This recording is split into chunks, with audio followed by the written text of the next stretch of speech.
Hi, I'm Jess. And I'm Truman. And today we're reviewing Tim Burton's Alice in Wonderland. Coming up next.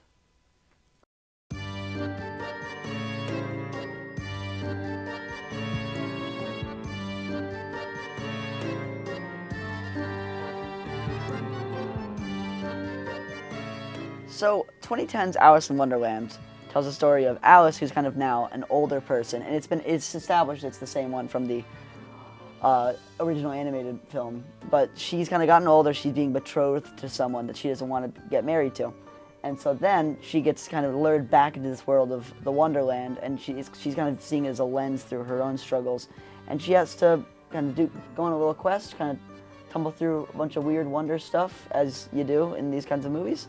And, she goes about it as she does. Jess, what do you think about the movie? I did not like this movie. Oh. I thought it was a CGI nightmare. I thought that the main character was so boring. Can we talk about that? Can we talk about how the main character was so boring? Yes, we can. But that's what we're here to do, after all. Oh my god. Because, let me tell you, there's one part of this movie where, Alice, the main character, gets strapped to Mad Hatter's hat. And she gets thrown across, I guess, the world. She gets thrown across the entire world, and then you'd think it'd be like, oh my god, I'm on this hat. No, she goes, and that is the best depiction I can possibly give you impression of what she does. Like, I don't understand why there wasn't like a modicum of like something there. It's like she was just so empty. It felt like she like did not care at all about what was happening. It's like, I guess it makes sense because she thought it was a dream the whole time.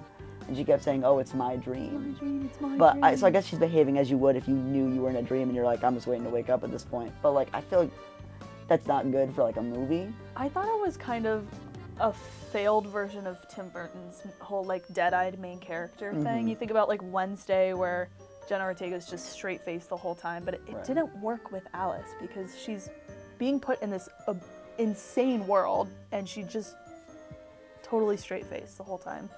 I also wonder if it's because she was acting against a complete green screen the whole time. Right, yeah. It didn't seem like there were... Did you think there were any physical set pieces? No, there were so many things that did not need to be CGI that were CGI. For one, Helvetica Bonham Carter as the Queen. What are you? What was that abomination? The biggest thing in the world is her head. And like, what is that? Why'd they do that? I was just chuckling about it as I watched it. Like, she'd show up and I'm like, what is this? I thought that worked. I thought it was like the whole world is supposed to be ridiculous and she's got big head, whatever.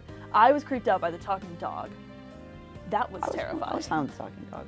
I like talking dogs. Okay. As a I don't concept. like him. But I feel like almost everything in the movie, including Alice herself, to be quite honest, is like had this kind of like CGI like sheen about them, where it's like they all could have been CGI. Like I didn't know what was real, what was fake, which I guess is what they're going for. But I thought everything was fake instead of everything being real, which is not, I feel like, what you should go for. It took me out of the movie. It didn't make me feel like she was going into this new world. It made me feel like it was a movie and it was all, it was both impressive because all of it was CGI and some parts looked really nice. I think the lighting, for example, incredible for it being CGI, but I don't know, it creeped me out at a certain point. You get tired of looking at CGI nothingness. For sure.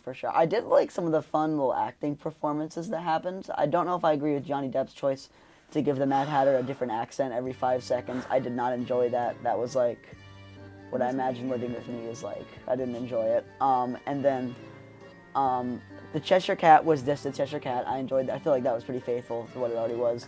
I really liked the Queen's performance. I hated the big head. I hated that. But the performance, when she'd go over the head, I'd be like, ooh, she said the thing again. Helena Bonham Carter was certainly this breakout performance. Right. Like breakout as if she, standout performance of it. I didn't really care for anyone else's performances. I like the frog that ate the tart. Yeah. Oh, And he's like, that was the best acting in the movie. Did you eat my tart? He's like, no, Your Majesty. And he's like shaking his head. You're like, oh, he totally ate the tart. And he's got the little sauce. Shout out to the frog. He should have won an Oscar for that. And he died. Where is he now? Dead. They took his head off, man. But the actor, where is he now? I mean, I don't Who know. is he? Probably like at an aquarium or something. Shout out the actor for the frog. Yeah. You did a great job. One thing I thought was really good is like the music. I thought really lended itself to the movie because it's sort of like, but it's kind of like kind of fun. You feel like you're on like an adventure.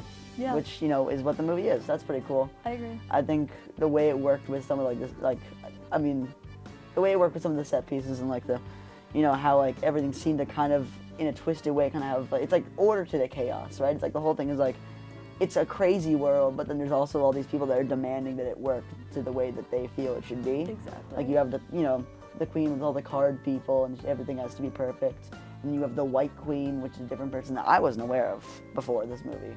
But, Anne Hathaway, by the way, doing a stellar British accent. Oh, she's great. Is she not British? No. Right? Oh my no, God. she's not. She's not British. Oh my God. She's an American, I believe. I don't know. I have no idea. And that's just a testament to her performance, ladies and gentlemen. She's so good. She had a perfect accent. And then also in tandem with that is like you have that. It must have been so fascinating to work on this movie because you have Alice who's not giving nothing to us, and then we have the White Queen who's, you know, Anne Hathaway doing the British accent, and then you just have this CGI rabbit who's just always freaking out about something. He could not stay still for 1 second. It was always just like, oh my God, this thing is happening. Like, dude. And why was he there? Why was he there? What was he late to? He was just there to Nothing. freak out. Can we talk about the ending of this movie though? Because I guess. Because I had a real problem with it. The whole idea is she is feeling pressured by society. She doesn't want to marry this guy. She runs away. She goes through Wonderland, but we already did the recap. But she goes through Wonderland, and through that she realizes that she's not going to conform to society, I guess. Sure. Yeah. She says, I'm not going to marry you, and then everything is fine. So what was the problem this whole time? What did she need to learn? She didn't want to marry this guy in the first place.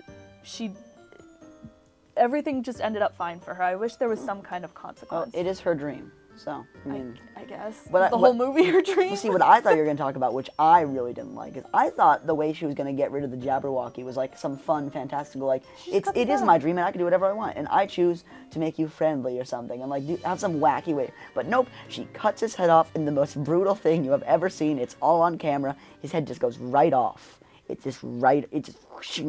And she says off with your head, which is a cool callback. I did go like, oh ho ho, when she said that. That was pretty cool. But it's where I was in Wonderland. What are you doing? What is that? What is that? I don't know. I think that the idea of finding order and chaos is really interesting in this movie because it ended up being a movie that was supposed to be about chaos and it all ended up being so predictable. There was nothing in there that I hadn't seen before. Yeah. It's the classic hero's journey story, and I think that's about all I have to say about it. And that's what movies are. Sure is. So, Jess, what would you give this movie out of 10 if you had to? I'd give this movie a 5 out of 10. A 5? How about you? I think I'll give it a silly 6 because it's a silly movie. All right. So. Well, there you have it, folks. And that's our review, and we'll see you next time. Yay.